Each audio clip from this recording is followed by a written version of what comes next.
Robot का है। Robot को चलाने वाला एक कंप्यूटर है। तो कंप्यूटर इंस्ट्रक्शन देगा, रोबोट चलने लगेगा, बैठ जाएगा। लेकिन कंप्यूटर को चलाने वाला भी तो कोई चाहिए कि कौन सी इंस्ट्रक्शन देनी है। तो ये शरीर वो रोबोट है, ब्रेन वो कंप्यूटर है। मैं शक्ति उस ब्रेन को चलाने वाली पावर हूँ। और उस शक्ति को हम अलग अलग नाम से पुकार सकते हैं। उसको हम आत्मा कह सकते हैं, उसको हम soul, spirit, light, power, consciousness, energy, शब्द कोई भी हो सकता है। It's only a word. लेकिन वर्ड में नहीं जाना है। इंपॉर्टेंट टू अंडरस्टैंड, मैं वो शक्ति हूँ। I am that energy. मैं थॉट क्रिएट करती हूँ, फिर वो ब्रेन प्रोसेस करेगा। जबकि हम सुबह सुबह शीशे में देखते हैं, कहते हैं मैं आज कैसी लग रही हूँ। मैं नहीं दिखती शीशे में, ये शरीर दिखता है शीशे में। हम कहेंगे मेरा हाथ आज दर्द हो रहा है, मेरे पाँव पर चोट लग गई। इट इज मेरा। आज मेरा पूरा शरीर दर्द हो रहा है। इट्स मेरा शरीर। तो मेरा शरीर कौन कह रहा है? There has to be something जो कह रहा है ये मेरा शरीर है। तो वो मैं शक्ति हूँ, तो वो मैं आत्मा हूँ। तो अब लोग कहेंगे व्हाट इज द प्रूफ? आत्मा तो हमने कभी देखी नहीं, किसने दिखाया नहीं। तो आत्मा का प्रूफ ये है जो हम सारा दिन एक्सपीरियंस करते हैं। तो ये शक्ति क्या करती है? सारा दिन सोचती है।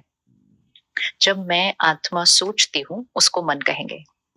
जैसे आप एक हैं, लेकिन आप 3-4 रोल्स प्ले करेंगे। आप किसी की वाइफ हैं, आप किसी की बेटी हैं, आप किसी की फ्रेंड हैं, आप किसी की कलीग हैं, आप एक हैं। ऐसे आत्मा एक शक्ति है, लेकिन वो शक्ति जब सोचने का काम करती है, तो हम उसको माइंड कहेंगे, मन कहेंगे। अब हम में से किसी को प्रूफ नहीं चाहिए कि माइंड होता है कि नहीं होता। आप किसी भी डॉक्टर के पास चले जाओ, वो आपको माइंड नहीं। It's a shame so many people struggle with the most common teeth and gum problems when this simple 30-second bedtime warning नहीं दिखा सकते।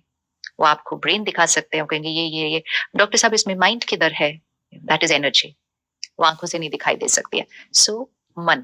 फिर जब माइंड कई थॉट्स क्रिएट कर लेता है, तो मैं आत्मा उस थॉट्स को इवेल्युएट करती हूँ और एक डिसीजन लेती हूँ।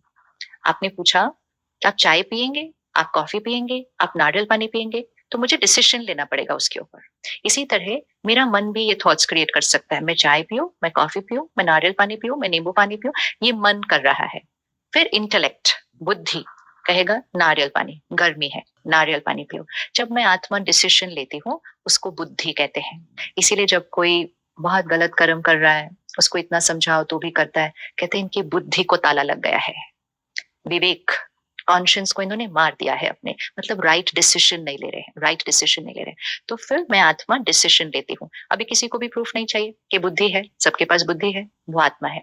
एक बार मैंने वो डिसीजन लिया, वो मेरे कर्म में आएगा, which means it will come into my behavior, right? तो लेट्स से आज मैंने नारियल पानी लेने का डिसीजन लिया, तो वो मेरा एक बिहेवियर बना। कल मैंने फिर से नारियल पानी लेने का डिसीजन लिया, परसों मैंने फिर से नारियल पानी लेने का डिसीजन लिया। उसके बाद वो नारियल पानी पीना मेरी आदत बन जाता है। दैट इज कॉल्ड संस्कार। तो संस्कार भी किसके बने? मुझ आत्मा के बने। इसलिए हम कहते हैं ये बहुत अच्छे संस्कारों वाली आत्मा है। सो मैं शक्ति ये 3 काम कर रही हूँ। Thought create, take a decision बुद्धि, come into action behaviour, repeated same behaviour आदत, संस्कार। अब एक बार वो संस्कार बन जाता है, फिर हम थॉट नहीं क्रिएट करते।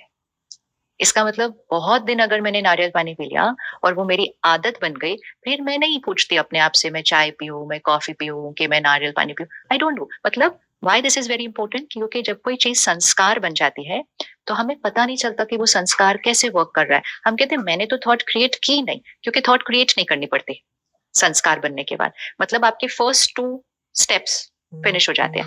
ना थॉट्स क्रिएट करनी पड़ती है, ना डिसीजन लेना पड़ता है, संस्कार ऑटो मोड में चला जाता है। तो हम सब जो है ना, हम अपने संस्कारों से चल रहे हैं, which is called being a creature of habits. जो हैबिट एक बार बन गई, चलते जाते हैं उसी में से, ना सोचना पड़ता है ना लेकिन अच्छी हैबिट्स जो है उसमें चलते जाओ। लेकिन कुछ हैबिट अगर अनकंफर्टेबल है, तो उसमें रुककर संस्कार को चेंज करना चाहिए। अब नारियल पानी पीना तो एक हैबिट है, आउटर हैबिट है। कुछ हैबिट्स अंदर चल रही हैं। चिंता करना संस्कार है, गुस्सा करना संस्कार है, बुरा फील होना संस्कार है, लोगों को खुश करने की आदत संस्कार है, लोगों को ना नहीं बोल सकते संस्कार है, किसी की सफलता देखकर डिस्कम्फर्ट होता है संस्कार है, दूसरों की मदद करना संस्कार है, आउट ऑफ द वे जाकर दूसरों को हेल्प करना संस्कार है, चाहे कितनी भी मुश्किल आ जाए खुश रहना संस्कार है। हर एक चीज एक संस्कार है। तो अगर आज हर एक अपने संस्कारों की छोटी सी लिस्ट बना ले, और लिस्ट बनती जाएगी, जब जब याद आएगा उस लिस्ट में लिखते जाना, जो कंफर्टेबल है उनको और यूज करते जाओ। इसका मतलब कि हमारा डिसीजन मेकिंग और थॉट क्रिएशन, ये जो दो प्रोसेस है जहाँ पे बहुत फटीग होता है, बहुत थकान होती है, बहुत बैक एंड फोर्थ जाना पड़ता है, आगे पीछे आप कैलकुलेट करते हो, अच्छा ये करूं या ना करूं, ये सब से आप छुट्टी पा सकते हो अगर आप अपने संस्कार में ले आओ जो चीजें आपके लिए इंपॉर्टेंट है वो। जो राइट संस्कार, कई बार हमने एक अनकंफर्टेबल संस्कार बनाया, गलत जिसको हम बोलें, गलत हम उसको बोलते हैं जिससे सोल पावर कम होती है, जिससे आपका नुकसान होता है, यहाँ भी नुकसान होता है, यहाँ भी नुकसान होता है, रिश्तों में भी नुकसान होता है, काम पे भी नुकसान होता है, तो वो आपके लिए गलत संस्कार है, मतलब वो आपका नुकसान कर रहा है, तो इसलिए वो गलत है। अगर मेरे किसी संस्कार से मेरी खुशी कम होती है, तो वो मेरे लिए संस्कार ठीक नहीं है, तो हमें वो संस्कार चेंज करना है। द ओनली थिंग इज, आजकल लोगों को लगता है नहीं, नेचर नहीं बदली जा सकती, this is my nature. Nature create किसने की? मैंने, तो चेंज कौन करेगा? मैं। It's very easy to change a संस्कार। इसमें क्या होता है ना दीदी, अगर मैं प्रैक्टिकली बात करूं, जैसे स्ट्रेस लेना आज की एक बहुत बड़ी प्रॉब्लम है, टाइम पे ना आना, ये सब चीजें भी हैं। तो आपने कहा कि चिंता को अपना संस्कार मत बनने दो।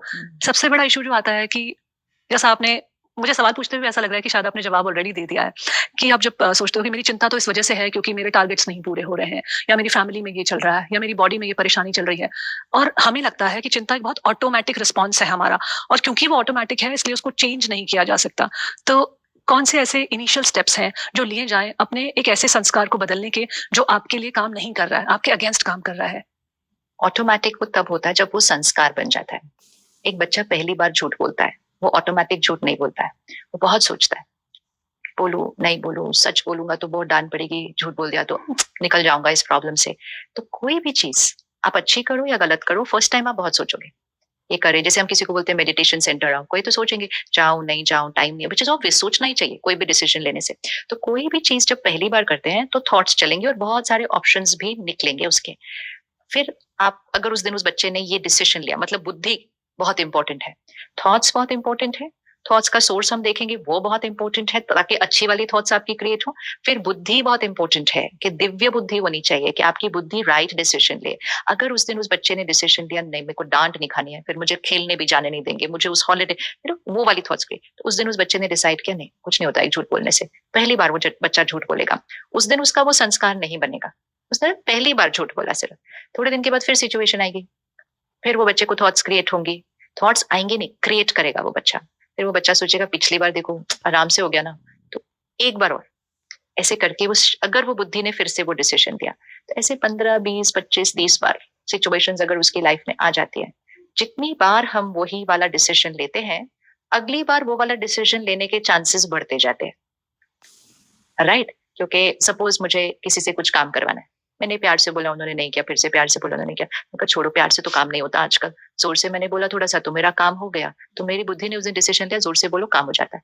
नेक्स्ट टाइम मैंने फिर एक बार प्यार से बोला, नेक्स्ट टाइम मैंने 3 बार नहीं बोला प्यार से, वैसे ही टाइम कम है हम बोलेंगे, मैंने फिर से जोर से बोला, then my next time to gravitate towards that decision कि जोर से बोलते काम हो जाता है, आजकल कौन काम करता है आराम से, वो मेरी लॉजिक वैसे चलती है। फिर कुछ पार कर लिया, तो उस बच्चे का झूठ बोलने का संस्कार बन जाएगा, मेरा गुस्सा करने का संस्कार बन जाएगा, और जैसे जैसे आत्मा की शक्ति घटती जाएगी, हमारे डिसीजन मेकिंग दूसरी डायरेक्शन में जाते जाएंगे। तो दीदी, जो हमारी बुद्धि ये जो डिसीजन ले रही है उस वक्त पे, ये बुद्धि सही डिसीजन कैसे ले, इसको हम कैसे मतलब सिंप्लीफाई कर सकते हैं? क्योंकि नेगेटिव चीजों की तरफ ग्रेविटेट होना आसान हो जाता है, स्पेशली जब वो रिवॉर्डिंग भी हो। जैसा आपने कहा कि अगर मैंने गुस्से से बोला तो काम हो गया, मतलब मेरा जो आउटकम निकालना था मुझे वो हो गया। और हम एक्सटर्नल वर्ल्ड में जहां भी इंटरेक्ट कर रहे हैं, चाहे अपने जॉब एनवायरनमेंट्स में या रिलेशनशिप्स में या अपने घर पे, किसी भी बाहर की चीज के साथ, चाहे सिचुएशन या इंसान के साथ जब हम डील कर रहे हैं, तो आमूमन तौर पर ऐसा लगता है कि जो आप गलत डिसीजन कह रहे हो कि गुस्सा नहीं करना चाहिए, वैसे रिजल्ट्स ज्यादा आ रहे हैं।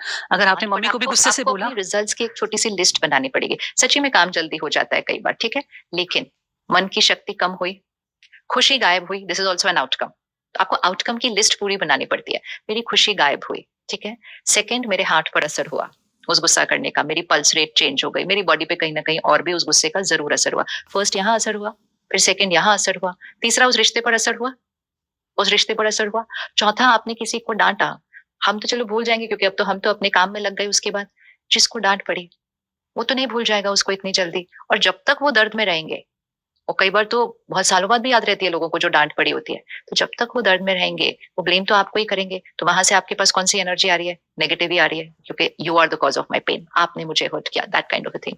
तो पहले मन पर असर पड़ा, शरीर पर असर पड़ा, रिश्तों पर असर पड़ा, एनवायरमेंट, हमारे घर का वातावरण बदल जाता है, हमारे ऑफिस का वातावरण बदल जाता है, because there is pain in the environment. एक ने गुस्सा क्रिएट किया, दूसरे ने दुख क्रिएट किया, दोनों केस में pain नेगेटिव create हो एनर्जी गया। है। अगली बार वो सामने वाला फियर से आपके साथ काम करेगा तो फियर की एनर्जी भी चली जाएगी। और ไปสนุกกันเย้